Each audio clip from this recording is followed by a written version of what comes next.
NEET 2026 physics question paper solve பண்ணலாம் பாருங்க.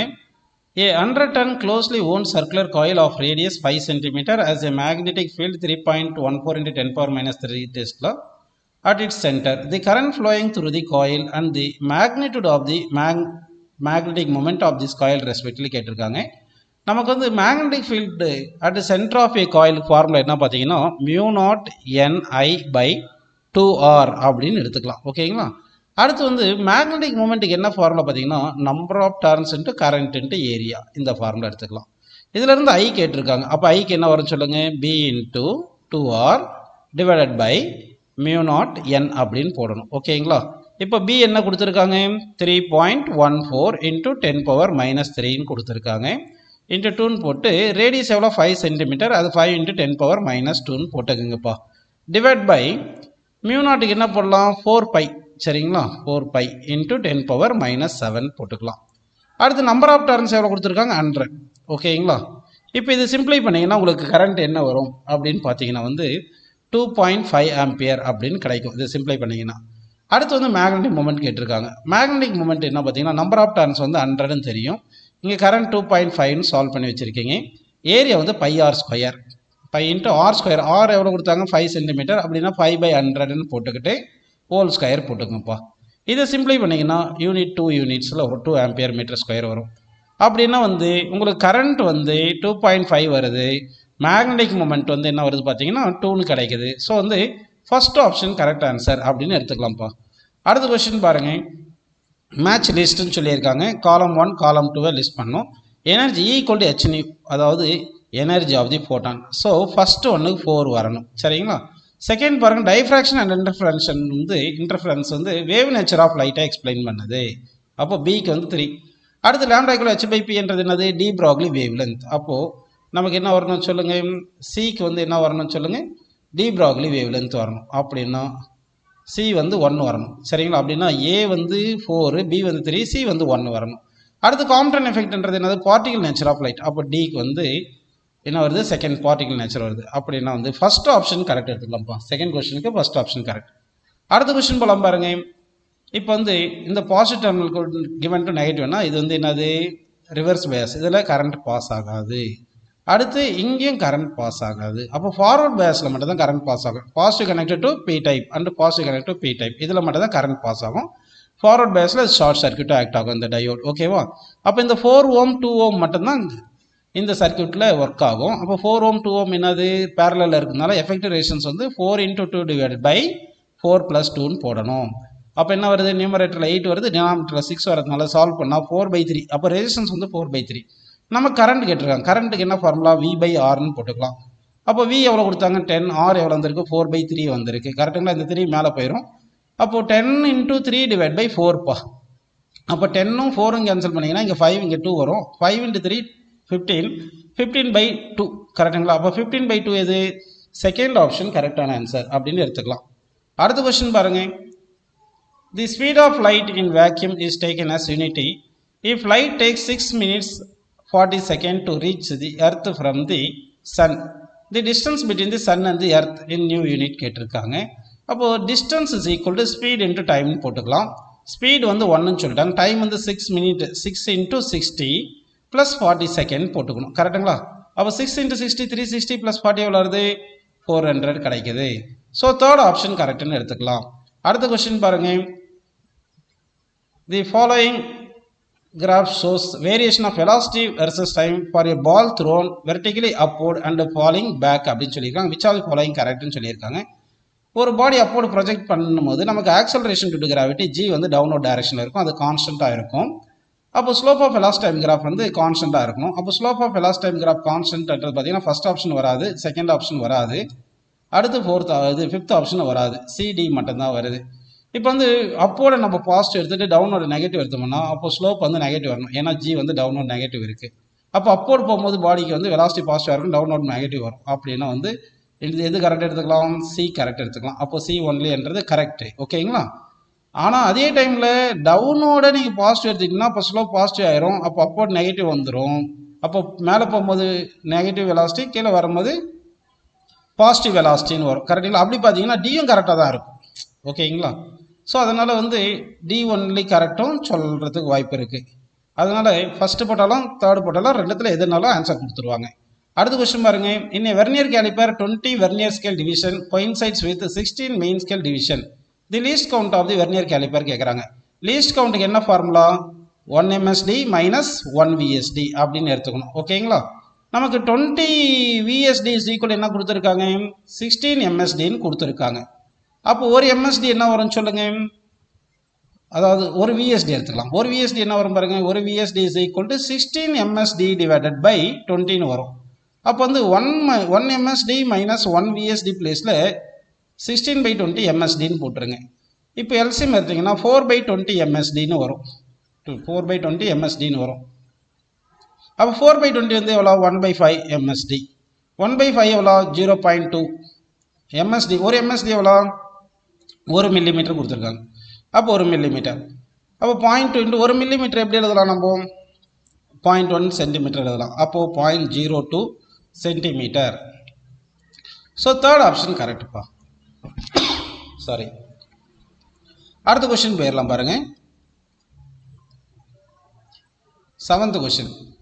An AC circuit contains a resistance of 1 kilo ohm, capacitor 0.1 microfarad and an inductor of 1 millihenry. Find resonance frequency கேட்டிருக்காங்க. அப்போ resonance frequency என்ன formula? 1/2 pi root of LC அப்படின்னு எடுத்துக்கலாம்.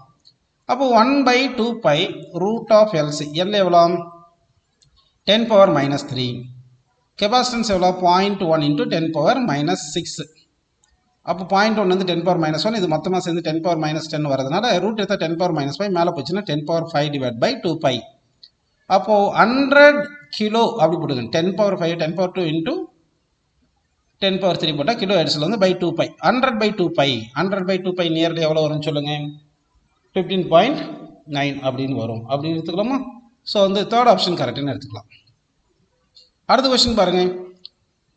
தி figure given below shows a long straight wire uniform cross section carrying current சொல்லியிருக்காங்க. இப்போ graph magnetic ஃபீல்டுக்கும் டிஸ்டன்ஸுக்கும்.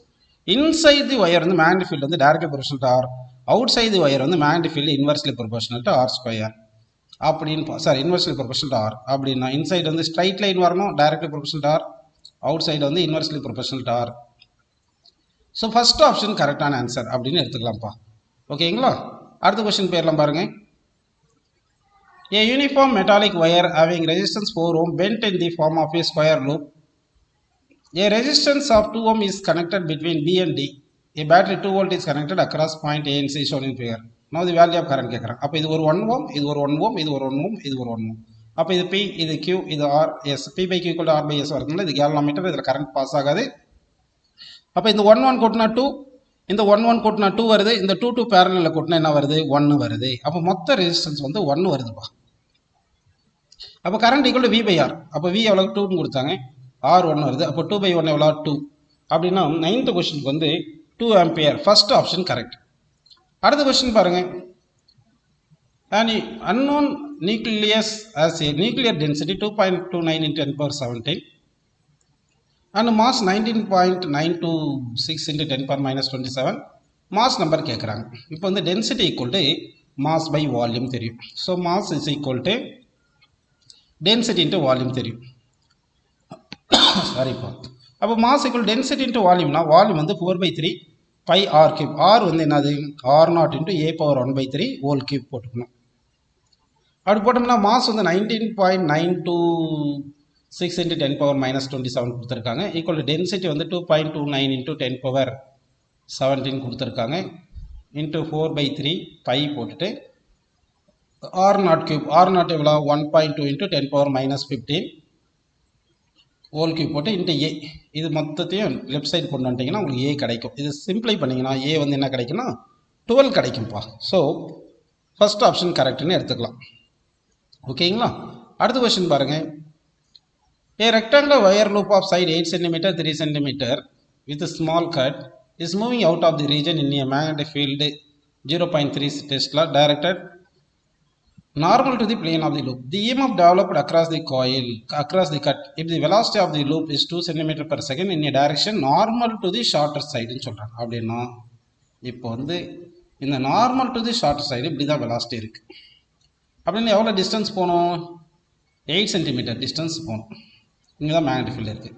அப்போ induced இஎம்எஃப்க்கு என்ன formula? Change in flux by time taken. Change in flux final flux 0, initial flux மட்டும் இருக்கும். அப்போ பிஏ மட்டும் போட்டு பை டைம் போட்டுக்கணும். அப்போ பி எவ்வளோ? 0.3. ஏரியா எவ்வளோ? 8 இன்ட்டு என்ன போடணும் சொல்லுங்கள்? 3. அதாவது சென்டிமீட்டரில் இருக்க மீட்டரை மாற்றணும், அதுக்கப்புறம் பண்ணிக்கலாம். டைமுக்கு வந்து என்ன formula? Distance by velocity. Distance எவ்வளோ? டிஸ்டன்ஸ் 8 சென்டிமீட்டர் போகணுமா? அப்போ 8 பை வெலாசிட்டி வந்து 2. இப்போ இந்த 8 கேன்சல் ஆயிடுது. அப்போ 0.3 இன்ட்டு 3 சென்டிமீட்டர் வந்து 3 × 10⁻² போடணும்.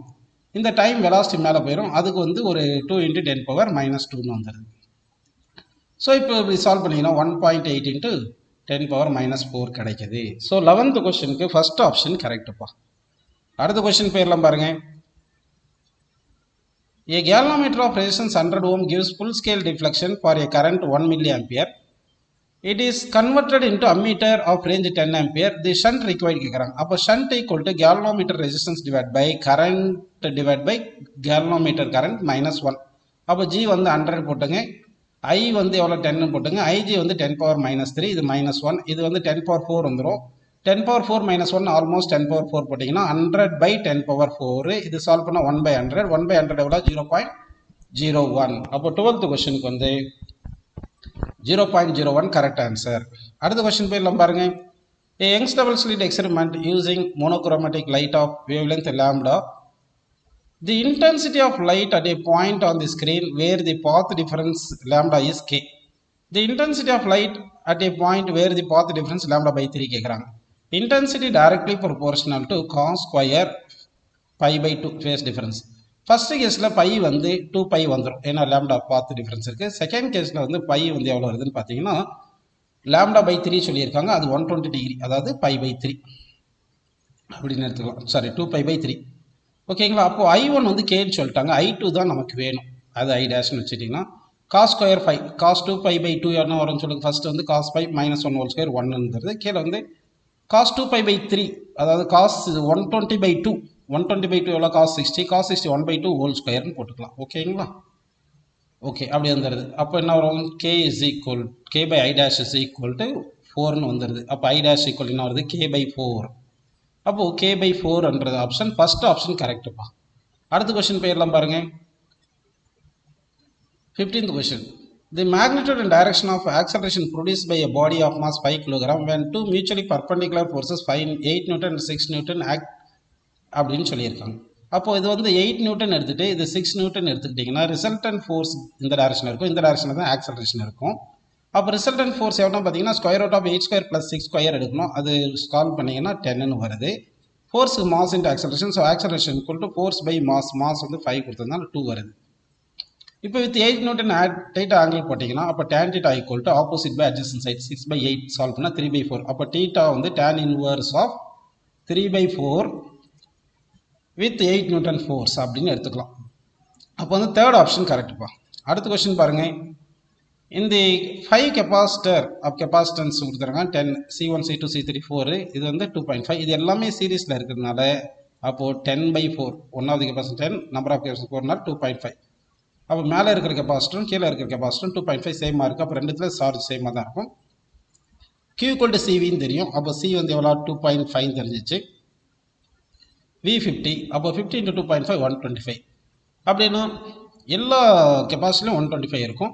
இப்போ மேலே இருக்கிற 4 கெப்பாசிட்டி சேர்ந்து 2.5, கீழே இருக்கிறது ஒரு 2.5. இது ரெண்டு பேரலில் இருக்கிறதுனால இது ரெண்டு கூட்டினா 5ன்னு கிடைக்குது. So 5 microfarad in all the capacitors 125 micro coulomb is the correct answer அப்படின்னு எடுத்துக்கலாம்ப்பா. அடுத்த கொஸ்டின் போயிடலாம் பாருங்கள். இந்த மீட்டர் பிரிட்ஜ் எக்ஸ்பெரிமெண்ட், இந்த மீட்டர் பிரிட்ஜ் எக்ஸ்பெரிமெண்ட்டில் செல்லும் கால்வனோமீட்டரும் நம்ம இன்டர்சேஞ்ச் பண்ணோம்னா அது திருப்பும் பேலன்சிங் கண்டிஷனில் தான் இருக்கும். அப்போ both right side and left side deflection சேமாக தான் இருக்கும். பேலன்சிங் பாயிண்டில் நோ டிஃப்ளெக்ஷனாக தான் இருக்கும். அதனால் ஃபோர்த் ஆப்ஷன் கரெக்டுன்னு எடுத்துக்கலாம்.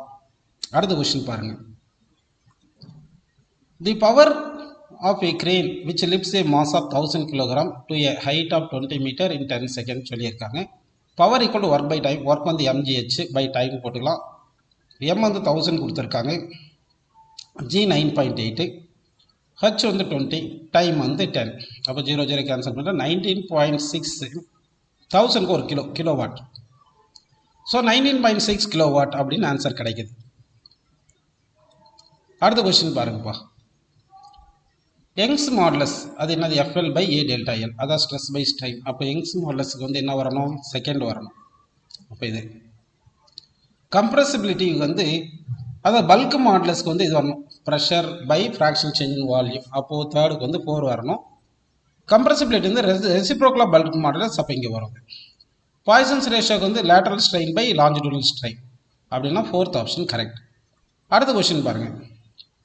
இனி concave lens ray of light emanating from the object parallel to the principal axis after refraction கேட்குறாங்க. அப்போ கான்கேவ் லென்ஸ் எடுத்தீங்கன்னா